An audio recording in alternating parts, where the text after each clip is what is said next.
নমস্কাৰ আজি হৈছে 14 মে অসমৰ লগতে ভাৰতৰ বিভিন্ন প্ৰান্তৰ পৰা আজি সন্ধিয়াৰ কেইবাটাও খবৰ আহি পৰিছে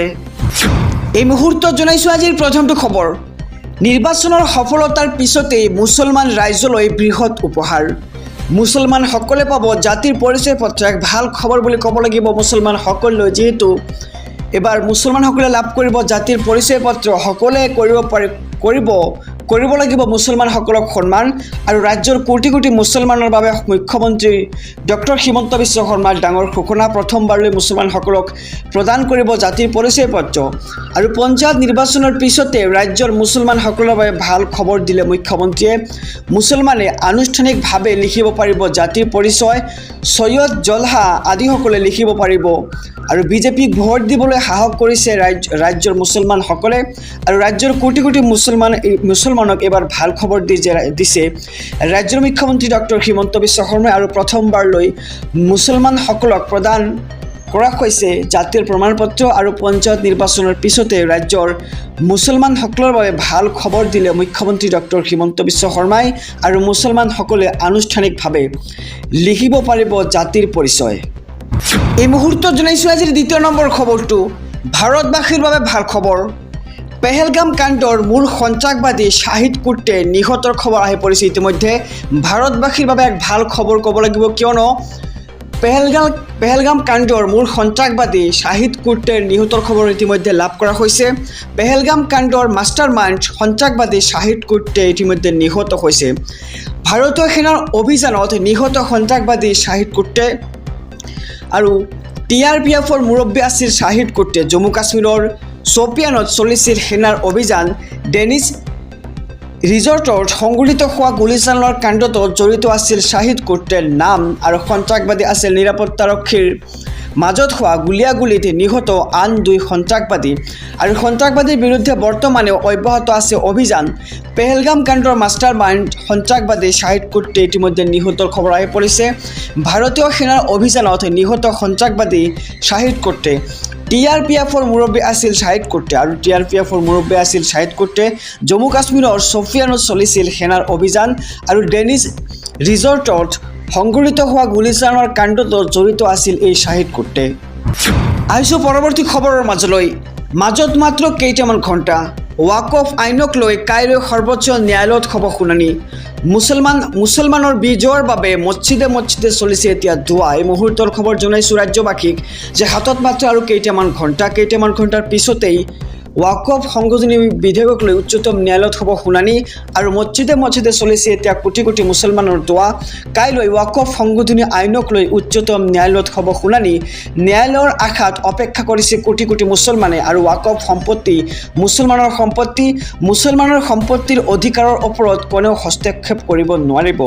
উচ্চতম ন্যায়ালয়ৰ অপেক্ষাত এতিয়া গণিছে দেশৰ মুছলমান সমাজে আৰু হাতত মাত্ৰ কেইটামান ঘণ্টাৰ পিছতে ৰাজ্যৰ লাখ লাখ মুছলমানে উচ্চতম ন্যায়ালয়ৰ শুনানি লাভ কৰিব ৱাকফ সংশোধনী বিধেয়কক লৈ আৰু কাইলৈ ৱাকফ সংশোধনী আইনক লৈ উচ্চতম ন্যায়ালয়ত হ'ব শুনানি আহিছোঁ আন এক খবৰৰ মাজলৈ পাকিস্তানক ড্ৰোন যোগান ধৰা তুৰ্কীৰ ওপৰত ভাৰতৰ কঠোৰ একশ্যন বয়কট তুৰ্কী মুহূৰ্তৰ খবৰ জনাইছোঁ ৰাজ্যবাসীক যে পাকিস্তানক ড্ৰোন যোগান ধৰি বিপদত পৰিছে এতিয়া তুৰ্কীৰ ওপৰত ভাৰতৰ কঠোৰ একশ্যন ভাৰতৰ শত্ৰু পাকিস্তানক মুক্তভাৱে সমৰ্থন কৰিছিল তুৰ্কীয়ে গোপনে অস্ত্ৰ ড্ৰোন যোগান ধৰিছিল তুৰ্কী আৰু ইয়াৰ পিছতে এতিয়া তুৰ্কীৰ ওপৰত একশ্যন আৰম্ভ কৰিছে ভাৰতে তুৰ্কীৰ পৰা অহা ফল মূল আন সামগ্ৰী নিষিদ্ধ কৰা হৈছে আৰু পুনেৰ ব্যৱসায়ীয়ে লৈছে এই ডাঙৰ সিদ্ধান্ত বিপদৰ সময়ত তুৰ্কীক সহায় কৰিছিল ভাৰতে কিন্তু ভাৰতক সহায় কৰাৰ বিপৰীতে এতিয়া পাকিস্তানক সহায় কৰি বিপদত পৰিছে তুৰ্কী আৰু ভাৰতৰ ব্যৱসায়ীয়ে আৰম্ভ কৰিছে এতিয়া বয়কট তুৰ্কী পাকিস্তানক ড্ৰোন যোগান ধৰি বিপদত পৰিছে এতিয়া তুৰ্কীৰ ওপৰত ভাৰতৰ কঠোৰ একশ্যন আৰম্ভ হৈছে আহিছোঁ আন এক খবৰৰ মাজলৈ বিনামূলীয়া ঘৰ লাভৰ বাবে কৰিলে নে জিঅ' টেগিং বঢ়াই দিলে সময়সীমা মুখ্যমন্ত্ৰী ডক্টৰ হিমন্ত বিশ্ব শৰ্মাই কৰিছে ডাঙৰ ঘোষণা খবৰটো জনাইছোঁ ৰাজ্যবাসীলৈ ভাল খবৰ মুখ্যমন্ত্ৰী ডক্টৰ হিমন্ত বিশ্ব শৰ্মাৰ চৰকাৰী ঘৰৰ বাবে আপুনি কৰিলে নে জিঅ' টেগিং কৰিবলৈ বাকী ৰৈ যোৱা লোকসকলৰ বাবে আহি গ'ল সুবিধা 10 মেৰ পৰা আৰম্ভ চৰকাৰী ঘৰৰ বাবে সেলফ জিঅ' টেগিঙৰ কাম আৰু বিনামূলীয়া ঘৰক লৈ মুখ্যমন্ত্ৰীৰ ডাঙৰ ঘোষণা 10 মেৰ পৰা 15 মেৰ বাবে 15 দিনৰ বাবে ৰাইজৰ বাবে মুকলি কৰা হৈছে সেৱা আৰু জিঅ' টেগিং কৰিবলৈ বাকী থকা লোকসকলে কৰিব পাৰিব জিঅ' টেগিঙৰ বাবদ দিব নালাগে এটকাও আৰু নিজে ঘৰতে বহি মোবাইলতে কৰিব পাৰিব জিঅ' টেগিং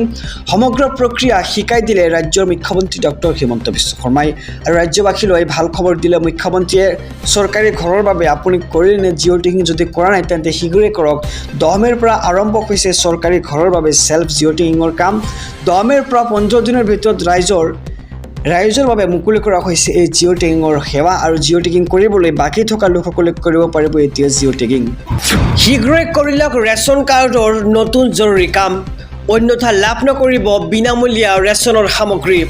কৰ্তন হ'ব পাৰে আপোনাৰ অৰুণোদয় আঁচনিখন এই মুহূৰ্তৰ খবৰ মই জনাইছোঁ SB অসম মিডিয়াৰ সমদৰ্শকক যে ৰেচন কাৰ্ডৰ হিতাধিকাৰীৰ বাবে আহি পৰিছে এক ডাঙৰ খবৰ শীঘ্ৰে কৰি লওক এটা বিশেষ কাম অন্যথা বন্ধ হ'ব পাৰে লাখ লাখ লোকৰ বিনামূলীয়া ৰেচন কৰ্তন হ'ব পাৰে অৰুণোদয় আঁচনিখন কোটি কোটি ৰেচনৰ হিতাধিকাৰীলৈ কেন্দ্ৰ চৰকাৰৰ এই বিশেষ নিৰ্দেশনা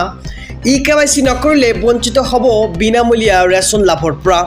ঘৰতে বহি এতিয়াই কৰি লওক ৰেচন কাৰ্ডৰ KYC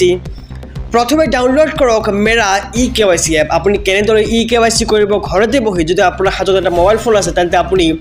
আপোনাৰ সেই মোবাইল ফোনটোৰ দ্বাৰাই কৰিব পাৰিব এই KYCৰ কাম কেনেকৈ কৰিব ভালদৰে শুনি যাব প্ৰথমে আপুনি এটা এপ ডাউনলোড কৰিব লাগিব এপটো হৈছে মেৰা KYC নামৰ এটা এপ প্ৰথমে আপুনি এই এপটো ডাউনলোড কৰিব তাৰ পিছতেই এই এপত গৈ বাছনি কৰক আপোনাৰ ৰাজ্যৰ নামখন তৃতীয়তে KYC ফৰ ৰেচন কাৰ্ডত ক্লিক কৰক তাতে অপশ্যন দিয়া থাকিব বিভিন্ন ধৰণৰ আপুনি তাতে ক্লিক কৰিব লাগিব KYC ফৰ ৰেচন কাৰ্ড তাৰ পিছত ৰেচন কাৰ্ড নম্বৰ আৰু আধাৰ নম্বৰ অন্তৰ্ভুক্ত কৰক সেই অপশ্যনটোত আৰু ইয়াৰ পিছতেই আধাৰৰ সৈতে লিংক থকা মোবাইল নম্বৰটোত আহিব এটা বিশেষ OTP আৰু OTP অহাৰ পিছতে আপুনি আপোনাৰ সকলো পৰিচয় তাতে সন্নিৱিষ্ট কৰক তাৰ পিছতেই KYC সম্পূৰ্ণ হৈ যাব আপোনাৰ